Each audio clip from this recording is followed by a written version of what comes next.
S. Network marketing business ಅಲ್ಲಿ very important ಏನು ಅಂತಂದ್ರೆ ಫಾಲೋ ಅಪ್. ಈ ಫಾಲೋ ಅಪ್ ಮಾಡಕ್ಕೆ ಬರ್ದೆ ಅಥವಾ ಮಾಡೋದು ಇಲ್ಲ ಅಂದಾಗ ಈ ಬಿಸ್ನೆಸ್ ಅಲ್ಲಿ ತುಂಬಾ ದೊಡ್ಡ ಬಿಸ್ನೆಸ್ ಮಾಡಕ್ಕಾಗಲ್ಲ. ಸೊ ಈ ಫಾಲೋ ಅಪ್ ಯಾರು ಚೆನ್ನಾಗಿ ಮಾಡ್ತಾರೋ ಅಲ್ಲಿ ನಿಲ್ಲಕ್ಕೆ ಆಗತ್ತೆ ಬಿಸ್ನೆಸ್ ಮಾಡಕ್ಕೆ. ಸೊ ಈ ಫಾಲೋ ಅಪ್ ಮಾಡೋದು ಇಷ್ಟ ಇಲ್ವಾ? ಆದ್ರೆ ಕಲೀಲೇಬೇಕು. ಫಾಲೋ ಅಪ್ ಮಾಡೋದು ನೀವು ಪ್ರಾಕ್ಟೀಸ್ ಆದಾಗ್ಲೇ ಆವಾಗ ಇಲ್ಲಿ ಗ್ರೋತ್ ಆಗುತ್ತೆ, ಪ್ರೋಗ್ರೆಸ್ ಆಗ್ತೀರಾ ನೀವು. ಸೊ ಫಾಲೋ ಅಪ್ ಯಾರಿಗೆ ಮಾಡಬೇಕು? Customer follow up and team follow up. Customer follow up ಅಲ್ಲಿ ನೀವು ಪ್ರಾಡಕ್ಟ್ ಕೊಟ್ಟಿರ್ತೀರಾ, ಅವಾಗ ಅವರು ತಗೊಂಡ್ಮೇಲೆ ಯೂಸ್ ಮಾಡಿದ್ರೋ ಇಲ್ವೋ, ನೀವು ಫಾಲೋ ಅಪ್ ಮಾಡಿದಾಗ ಅವ್ರು ತಗೊಂಡಿರ್ತಾರೆ, ಯೂಸೇ ಮಾಡಿರಲ್ಲ. ನೀವು ಫಾಲೋ ಅಪ್ ಮಾಡಿದಾಗ ಅವ್ರು ಯೂಸ್ ಮಾಡಿ ಅಂತ ಹೇಳ್ಬೋದು, ಅವಾಗ ಯೂಸ್ ಮಾಡ್ತಾರೆ. ಸೊ ಯೂಸ್ ಮಾಡಿರ್ತಾರೆ ಅನ್ಕೊಂಡ್ಬಿಟ್ಟಿರ್ತೀವಿ, ಕೊಟ್ಟಿದೀವಲ್ಲ ಆಗೋಯ್ತಲ್ಲ ಅನ್ಕೊಂಡ್ಬಿಟ್ಟಿರ್ತೀವಿ. ಫಾಲೋ ಅಪ್ ಮಾಡಿದಾಗ ಗೊತ್ತಾಗತ್ತೆ ಅವ್ರು ಯೂಸೇ ಮಾಡಿಲ್ಲ ಅಂತ. ನೀವು ಮಾತಾಡಿದಾಗ ಅವ್ರನ್ನ ಯೂಸ್ ಮಾಡೋ ಥರ ಮಾಡಿಸೋದು.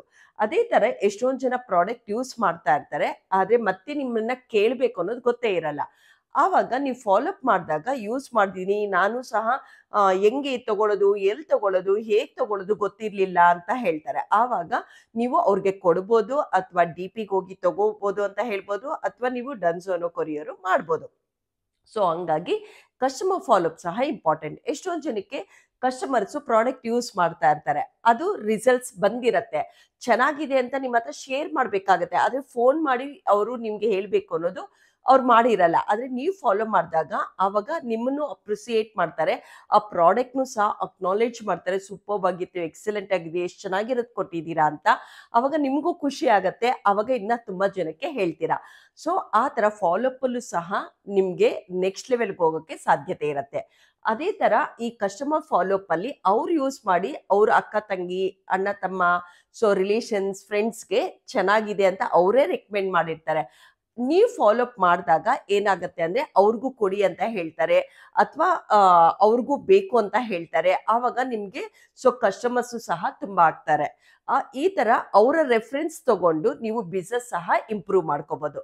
ಸೊ ಅದೇ ತರ ಫಾಲೋ ಅಪ್ ಅಲ್ಲಿ ಟೀಮ್ ಫಾಲೋ ಅಪ್ ಸಹ ಇಂಪಾರ್ಟೆಂಟ್. ಎಷ್ಟೊಂದು ಜನ ಜಾಯಿನ್ ಮಾಡಿಸ್ಬಿಡ್ತಾರೆ, ಜಾಯಿನ್ ಆದ್ಮೇಲೆ ಅವರು ಏನಕ್ಕೆ ಬಂದಿದ್ದಾರೆ ಅಂತ ಅವ್ರಿಗೂ ಕ್ಲಾರಿಟಿ ಇರಲ್ಲ. ಸೊ ನೀವು ಹೇಳಿದ್ರಿ ಅಂತ ಬಂದ್ಬಿಟ್ಟಿರ್ತಾರೆ. ಟೀಮ್ ಫಾಲೋ ಮಾಡಿದಾಗ ಏನಾಗತ್ತೆ ಅಂದ್ರೆ ಅವಾಗ ಇದನ್ನು ನೆಕ್ಸ್ಟ್ ಏನ್ ಮಾಡಬೇಕು ಅಂತ ಅವ್ರು ಕೇಳ್ತಾರೆ, ಅಥವಾ ನೀವು ಈ ತರ ಯೂಸ್ ಮಾಡಿ ಪ್ರಾಡಕ್ಟ್ಸ್ ಅಂತ ಹೇಳಿದಾಗ ಓಕೆ ನಾನು ಯೂಸ್ ಮಾಡಬೇಕು ಅನ್ನೋದು ಗೊತ್ತಾಗತ್ತೆ. ಟೀಮ್ ಫಾಲೋ ಮಾಡಿದಾಗ ಆ ಒಂದು ಕಸ್ಟಮರ್ ಆಗಿ ಬಂದಿರೋರು ಕನ್ಸಲ್ಟೆಂಟ್ ಆಗಿ ಅವರು ಸಹ ಬಿಸ್ನೆಸ್ ಪಾರ್ಟ್ನರ್ ಆಗಿ ಟ್ರೈನರ್ ಆಗಿ ಲೀಡರ್ ಆಗೋ ಸಾಧ್ಯತೆ ಸಹ ಇರುತ್ತೆ. ಸೊ ಹಂಗಾಗಿ team follow up important. So ಆವಾಗ ಆ ವ್ಯಕ್ತಿನ ನಿಮ್ಮ ಡೌನ್ ಲೈನ್ ನೀವು ಮಾತಾಡಿದಾಗ ಅವ್ರಿಗೆ ಏನೂ ಗೊತ್ತಿರಲ್ಲ, ಅವ್ರಿಗೆ ನೀವು ಗೊತ್ತು ಮಾಡ್ಸಕ್ ಶುರು ಮಾಡಿದ್ರಿ ಅಂದ್ರೆ, ನೀವು ನಾಲೆಡ್ಜ್ ಕೊಡಕ್ ಶುರು ಮಾಡಿದ್ರಿ ಅಂದ್ರೆ ಆವಾಗ ಅವ್ರು ಡೆವಲಪ್ ಆಗ್ತಾರೆ, ಪ್ರಾಡಕ್ಟ್ ಯೂಸರ್ ಆಗ್ತಾರೆ, ಇಷ್ಟವಾಗಿ ಯೂಸ್ ಮಾಡೋ ತರ ಆಗತ್ತೆ. ಯೂಸ್ ಮಾಡಿರೋದನ್ನ ಹಂಚ್ಬೇಕು ಈ ಪ್ರಾಡಕ್ಟ್ಸ್ ಅನ್ನೋದು ಅವ್ರಿಗೂ ಇಷ್ಟ ಆಗ್ಬೋದು. ಯಾಕಂದ್ರೆ ಇಷ್ಟ ಆದಾಗ ನಾವು ಯಾರು ಸಹ ಸುಮ್ಮನೆ ಇಟ್ಕೊಳ್ಳಲ್ಲ, ಆವಾಗ ನಾವು ಬೇರೆಯವ್ರಿಗೆ ಹಂಚ್ತೀವಿ. ಸೊ ಒಂದು ಯಾವುದೇ ಒಂದು ಪ್ರಸಾದ ಕೊಟ್ರೇನೆ ನಾವು ಒಂದು 10 ಜನಕ್ಕೆ ಹಂಚ್ಬಿಟ್ಟು ತಿಂತೀವಿ. ಅದೇ ತರ ಒಂದು ಒಳ್ಳೇದಾದಾಗ ನಮ್ಗೆ ಹಂಚೋ ಗುಣ ಬುದ್ಧಿ ಎಲ್ರಿಗೂ ಇರತ್ತೆ. ಹಂಗಾಗಿ ಯೂಸ್ ಆಯ್ತು ಅಂದಾಗ ಅವ್ರು ಹಂಚ್ತಾ ಇರ್ತಾರೆ, ಈ ಅವಕಾಶ ಯೂಸ್ ಮಾಡ್ಕೊಂಡಿರ್ತಾರೆ. ಸೊ ಈ ಬಿಸ್ನೆಸ್ ಅಲ್ಲಿ ಅವ್ರಿಗೆ ಒಂದು 100 ರೂಪಾಯೋ 1000 ರೂಪಾಯೋ ಆ ತರ ಇನ್ಕಮ್ ಬರಕ್ ಶುರುವಾಗಿರತ್ತೆ. ಆವಾಗ ಓಕೆ ಎಷ್ಟು ಚೆನ್ನಾಗಿದೆ ಅಂತ ಅನ್ಸಿರತ್ತೆ. ನೀವು ಫಾಲೋ ಅಪ್ ಮಾಡಿದಾಗ ಅವರು ಸಹ ಇದು ಹೇಗ್ ಬಿಸ್ನೆಸ್ ಮಾಡೋದು ಅಂತ ಕೇಳ್ತಾರೆ, ಅಥವಾ ನೀವು ಬಿಸ್ನೆಸ್ ಮಾಡಿ ಅಂತ ನೀವು ಹೇಳ್ಬೋದು. ಆವಾಗ ಅವ್ರನ್ನ ನೆಕ್ಸ್ಟ್ ಲೆವೆಲ್ಗೆ ಡೆವಲಪ್ ಮಾಡಕ್ಕೆ ಒಂದು ಆಪರ್ಚುನಿಟಿ ಆಗತ್ತೆ. ಹಂಗಾಗಿ ಫಾಲೋ ಅಪ್ ಮಾಡೋದು ವೆರಿ ಇಂಪಾರ್ಟೆಂಟ್. ಅವ್ರನ್ನ ಟ್ರೈನಿಂಗ್ ಬರೋ ತರ ಫಾಲೋ ಅಪ್ ಮಾಡೋದು ಇಂಪಾರ್ಟೆಂಟ್, ಟ್ರೈನಿಂಗ್ ಬಂದ್ಮೇಲೆ ಫಾಲೋ ಅಪ್ ಮಾಡೋದು ಇಂಪಾರ್ಟೆಂಟ್. ಟ್ರೈನಿಂಗ್ ಮಾಡಿರೋದನ್ನ ಅರ್ಥ ಆಯ್ತಾ, ಏನ್ ಅರ್ಥ ಆಯ್ತು, ಅವ್ರು ಹೆಂಗ್ ತಗೊಂಡ್ರು, ಅವ್ರಿಗೆ ಹೇಗ್ ತಗೋಬೇಕಾಗಿತ್ತು ಅಂತ ನೀವು ಫಾಲೋ ಅಪ್ ಅಲ್ಲಿ ಅವ್ರನ್ನ ಗೈಡ್ ಮಾಡಿ ಅವ್ರಿಗೆ ಏನ್ ಅಡ್ವೈಸ್ ಮಾಡ್ಬೇಕು ಅನ್ನೋದು ಯೂಸ್ ಆಗತ್ತೆ ಆ ವ್ಯಕ್ತಿಗೆ. ಹಂಗಾಗಿ ಟೀಮ್ ಫಾಲೋ ಅಪ್ ಸಹ ಇಂಪಾರ್ಟೆಂಟ್. ಸೊ ಅವರು ಟ್ರೈನರ್ ಆಗ್ಬೋದು. ಸೊ ಆ ಫಾಲೋ ಅಪ್ ಅಲ್ಲಿ ನನಗೂ ಟ್ರೈನಿಂಗ್ ಮಾಡ್ಬೇಕು ಅನ್ನೋದು ಆಸೆ ಇದೆ ಅವ್ರಿಗೆ. ಯಾರೋ ಮಾತಾಡೋದು ಇಷ್ಟ ಆಗ್ತಾ ಇರತ್ತೆ ಅವ್ರಿಗೆ, ಚೈಲ್ಡ್ಹುಡ್ ಡೇಸ್ ಅಲ್ಲಿ ಟ್ರೈನರ್ ಆಗ್ಬೇಕು, ಲೀಡರ್ ಆಗ್ಬೇಕು ಅಂತ ಆಸೆ ಇರುತ್ತೆ. ಆವಾಗ ನೀವು ಅವರಲ್ಲಿ ಏನ್ ಸ್ಟ್ರೆಂತ್ ಇದೆ ಅಂತ ಕಂಡಿಡಿಯಕ್ಕಾಗತ್ತೆ. ಆ ಸ್ಟ್ರೆಂತ್ ನ ಅವ್ರನ್ನ ಪವರ್ಫುಲ್ ಆಗಿ ವರ್ಕೌಟ್ ಮಾಡಿಸಿ ರೆಡಿ ಮಾಡ್ಬೋದು, ಅಲ್ಲಿ ಒಬ್ಬ ಲೀಡರ್ ಕ್ರಿಯೇಟ್ ಆಗ್ತಾರೆ. ಸೊ ಹಂಗಾಗಿ ಟೀಮ್ ಫಾಲೋ ಅಪ್ ಸಹ ಇಂಪಾರ್ಟೆಂಟ್. ಸೊ ಗೊತ್ತಾಯ್ತಲ್ಲ ಫಾಲೋ ಅಪ್ ಎಷ್ಟು ಇಂಪಾರ್ಟೆಂಟ್ ಅಂತ. ಈ ಫಾಲೋಅಪ್ ಅಲ್ಲಿ ನೀವು ಬಿಸ್ನೆಸ್ಗೆ ಅಂತ ಫಾಲೋಅಪ್ ಮಾಡ್ತಾ ಇರ್ತೀರಾ, ಆದ್ರೆ ನಿಮ್ ಫ್ಯಾಮಿಲಿಯಲ್ಲಿ ಫಾಲೋಅಪ್ ಮಾಡ್ತಾ ಇರಲ್ಲ. ಸೊ ಮಕ್ಕಳಾಗಿರ್ಬೋದು, ಫ್ಯಾಮಿಲಿ ಅವ್ರನ್ನೆಲ್ಲರೂ ಸಹ ಆವಾಗ ಆ ವಿದ್ಯೆ ಸಹ ನೀವು ಕಲಿತೀರಾ. ಹಂಗೆ ಅವಾಗ ಸೊ ರಿಲೇಶನ್ಶಿಪ್ಸ್ ಸಹ ಚೆನ್ನಾಗಾಗತ್ತೆ. So follow up is very important. ಇವಾಗ ಮಕ್ಕಳು ಅಜ್ಜ ಅಜ್ಜಿ ಇರ್ತಾರೆ, ಅವರು ಎಷ್ಟೆಷ್ಟು ವರ್ಷ ಆದ್ರೂ ಸಹ ಮೊಮ್ಮಕ್ಕಳು ಬಂದ್ರ, ಏನ್ ಮಾಡ್ತಾ ಇದ್ದಾರೆ, ಎಲ್ಲಿ ಹೋಗಿದ್ದಾರೆ ಅಂತ ವಿಚಾರಿಸ್ತಾರ ಇಲ್ವಾ? ಅದೇ ತರ ಇಲ್ಲೂ ಸಹ ಈ ಬಿಸ್ನೆಸ್ ಅಲ್ಲೂ ನೀವು ಫಾಲೋಅಪ್ ಮಾಡೋದ್ರಿಂದ ಸೊ ನಿಮ್ ಮೇಲೆ ಅವ್ರಿಗೆ ಗೌರವ ತುಂಬಾ ಆಗತ್ತೆ. ಹಂಗಾಗಿ ಅದಕ್ಕೆ ಫಾಲೋಅಪ್ ತುಂಬಾ ಇಂಪಾರ್ಟೆಂಟ್. ಸೊ ಫಾಲೋಅಪ್ ಅಲ್ಲೇ ಈ ಬಿಸ್ನೆಸ್ ಇರೋದು.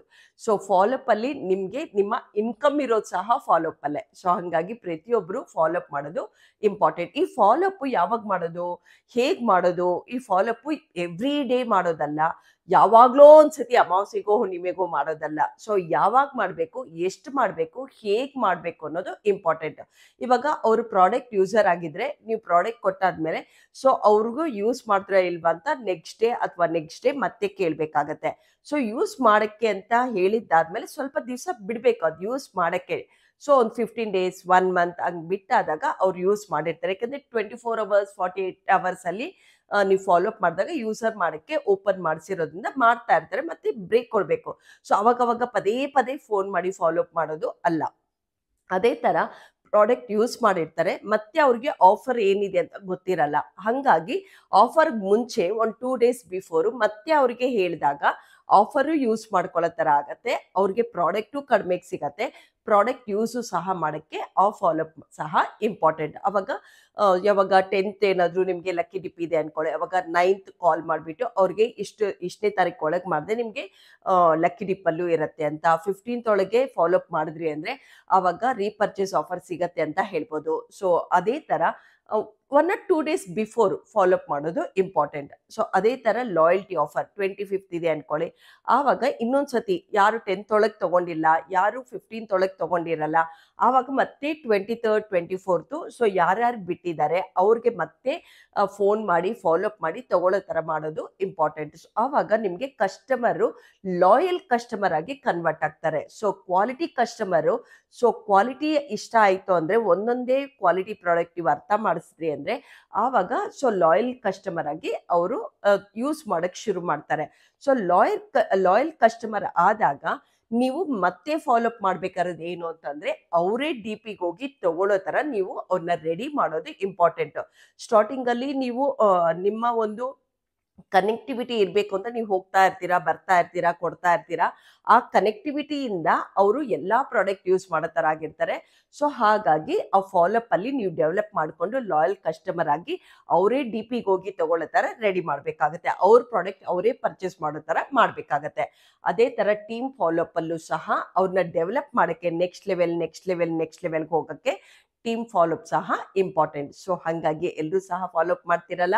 ಸೊ ನೀವು ಫಾಲೋಅಪ್ ಮಾಡ್ತಾ ಇದ್ದೀರಾ ಅನ್ನೋ ತರ ಆದ್ರೆ ಈ ವಿಡಿಯೋನ ಸೇವ್ ಮಾಡ್ಕೊಳ್ಳಿ. ಯಾವಾಗ ನಿಮ್ಗೆ ಎಲ್ಲಿ ಫಾಲೋಅಪ್ ಮಾಡಬೇಕು, ಹೇಗೆ ಫಾಲೋಅಪ್ ಮಾಡಬೇಕು ಅಂತ ಗೊತ್ತಾಗತ್ತೆ. ನಿಮ್ಗೆ ಯೂಸ್ ಆಯ್ತು ಈ ವಿಡಿಯೋ ಅಂತಂದ್ರೆ ಯೂಸ್ಫುಲ್ ಪಾಯಿಂಟ್ಸ್ನ ಸೊ ಶೇರ್ ಮಾಡಿ ಈ ಒಂದು ಕಮೆಂಟ್ ಸೆಕ್ಷನ್ ಅಲ್ಲಿ. ಸೊ ಎಲ್ರಿಗೂ ಉಪಯೋಗ ಆಗಿದೆ ಅನ್ಕೊಳ್ತೀನಿ. Thank you.